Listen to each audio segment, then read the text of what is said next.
being proud of your humility is kind of an oxymoron.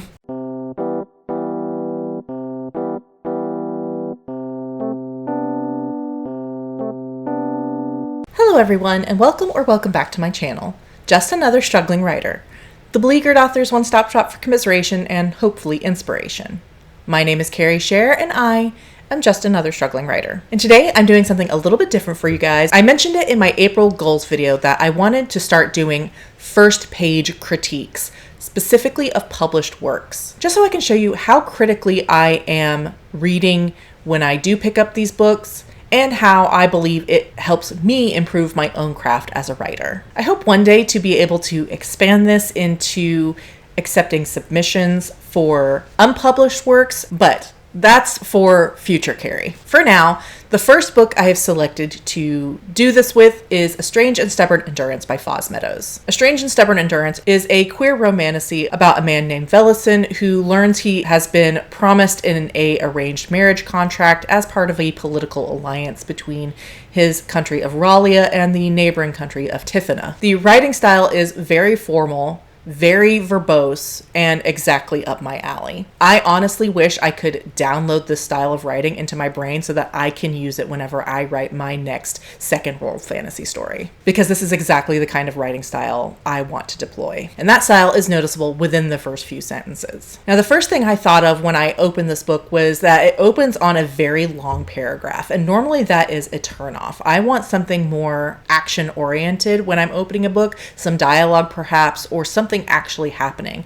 And that is not the case in this particular book and this first paragraph. It's pretty passive as far as first paragraphs go. And yet, as I read through it, I noted to myself that this is such a great first paragraph because it conveys so much information without beating the reader over the head with it. So I'll read in total the first two paragraphs for you, and then I'll go sentence by sentence to show you exactly what I like, things that made me ask questions, and things that I would have changed if I were writing this book. Chapter 1. We'd scarcely entered Father's new lands when I realized how little I cared that I'd never inherit them. It was a genteel epiphany, as such things go. Though surprised, I neither reined quip to a jarring halt, nor made any pronouncements to Markle, who was paid to endure my rambling. Instead, I wondered whether I should pride myself on my apparent humility, a somewhat ironic paradox, to be sure, or worry at my total lack of ambition. Certainly, had my next eldest brother lived to share the same restrictions, he would have been angry enough for the both of us. But then, Revik had always been quick-tempered. My missing him didn't change the fact that his death had removed an ugly complication from our father's advancement, though acknowledging it left a bad taste in my mouth. Where Revik had always coveted Nathian's status as heir, I'd never expected more than my third son's modest sinecure.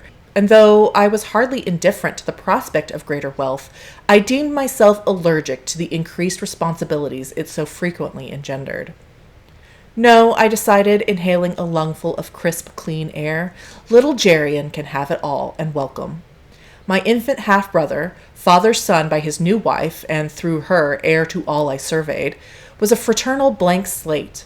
Whatever relationship we might one day have was untainted by the childhood I'd shared with Revik and Nathian, and though that unpleasant template might yet reassert itself, I was disinclined to borrow such a worry so preemptively. So those are the first two paragraphs. It spills a little bit onto the second page, but I wanted to do it all together. And as you can see, that verbose, very formal, very high vocabulary is obvious right away. And like I said, that might not be for you. It's definitely for me. But I want to go back to what I said earlier, that these two paragraphs convey a shit ton of information without being telly. A lot of times in the first portions of books, the author has to tell you a lot of information so that you can understand the circumstances and the setting. But the really good ones figure out a way to do that without making it so obvious that they're info dumping on you. As far as first lines go, this one isn't especially impressive. We'd scarcely entered Father's new lands when I realized how little that I'd cared I'd never inherit them.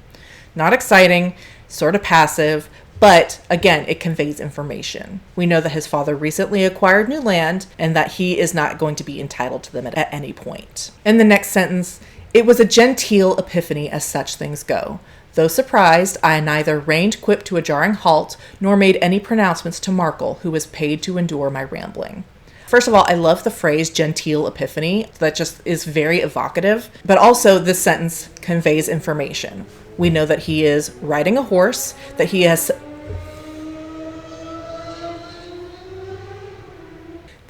a close enough relationship with his horse to give it a personal name, and that he has with him a sort of manservant who is paid to endure his rambling, which then gives us the idea that he is the sort of person who talks a lot. Next, he says, "Instead, I wondered whether I should pride myself on my apparent humility, a somewhat ironic paradox to be sure, or worry at my total lack of ambition." This sentence doesn't necessarily give a lot of information, but I still really enjoy it, especially pointing out that being proud of your humility is kind of an oxymoron. Then he says, "Certainly, had my next eldest brother lived to share in the same restrictions, he would have been angry enough for the both of us."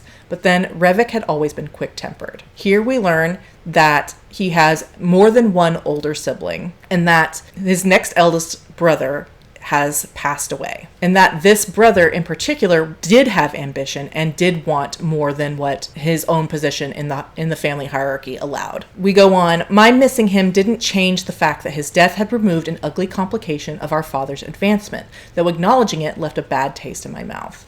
And this was the first sentence where I felt kind of confused. What does the narrator mean by his father's advancement? Advancement in the military, advancement in the social hierarchy, advancement with your funds? I don't know what that means. Nor do I really know how this brother's death removed a complication from that advancement. Was the brother somehow standing in the way? Did he offend someone somehow, and through his death that offense was forgotten about? It does seem that Revik's death made things easier for this family, and that our narrator doesn't like acknowledging it, even though it might be true, but the circumstances of which I'm a little bit confused about. The narrator then describes some of the family dynamics by saying, "Where Revik had always coveted Nathian's status as heir, I'd never expected more than my third son's modest sinecure, and though I was hardly indifferent to the prospect of greater wealth, I deemed myself allergic to the increased responsibilities it so frequently engendered." Again, this is a really dense line with a lot of information. We understand better the dynamic between Revik and the eldest son Nathian and his status as heir. We learn that the narrator is the third son and that he does get some sort of allowance, but it's obviously not as much as it would be if he were the heir. However, the narrator is completely fine with his lot in life because while he would like to have more money, he doesn't want the responsibility that often comes with it. So we get a greater sense of who our narrator is as a person and where he is in the family hierarchy and how he feels about that. He's pretty indifferent to it. He is just living life, and he understands that he's never going to get the estates and the land and all of that. And you know what? That's fine because it's a lot of fucking work. In the second paragraph, he says, "No," I decided, inhaling a lungful of crisp, clean air. "Little Jerian can have it all and welcome." Here we mention another name that we're not familiar with, but it is explained immediately in the next sentence. "My infant half-brother, father's son by his new wife, and through her, heir to all I surveyed, was a fraternal blank slate." So, again, this gives us more information on the physical setting of where he is in the immediate moment and the family dynamics. His father has recently remarried to someone who had land in her own right, and as such, the new baby will inherit those lands through his mother, not through his father. As such, the narrator cannot expect anything from those lands himself. We're going to finish it out here with this last sentence. "Whatever relationship we might one day have was untainted by the childhood I'd shared with Revik and Nathian, and though that unpleasant template might yet reassert itself, I was disinclined to borrow such a worry so preemptively." So again, this just sort of colors our understanding of our narrator's history, particularly within the family. We understand that his older brothers were competitive with one another and that he was often drawn into these conflicts, and that it has colored his relationships with his brothers even to this day. He understands that the family politics with his new half-brother inheriting might color their relationship going forward. He doesn't really want to think about that right now.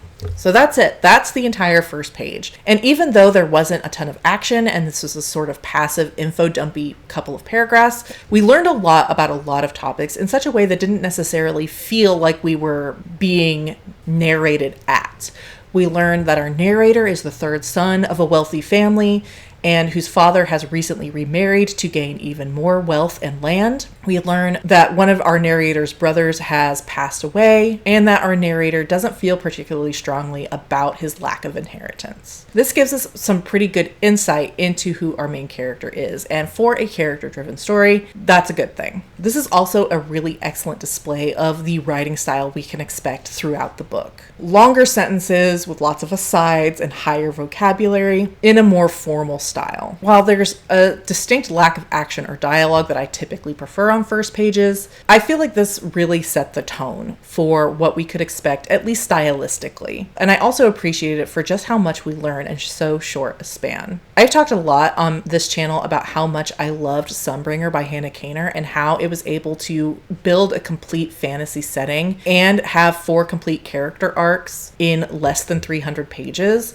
and how she condenses so much action and so much world building and so much character moments into those pages that it's really a masterclass in brevity, which is one of my favorite things, as you know, from my Drabble videos. Oh God, I have to write a Drabble video next. So being able to get across this amount of information in so short a span, I personally find to be really impressive. Never mind the fact that this book is over 500 pages long. We're not going to talk about that right now. This page I found to be really compelling for reasons I don't normally find compelling. We're getting a lot of information about the setting and the character right off the bat rather than seeing any sort of tension or action. And sometimes it works, and in this case, I think it did.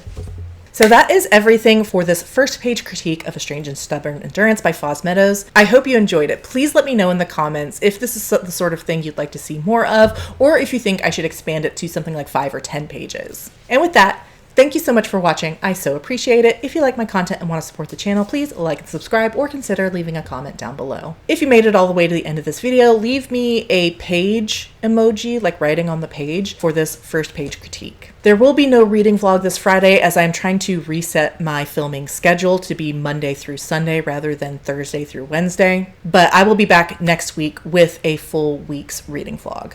I hope you look forward to it, and I will see you then. Bye!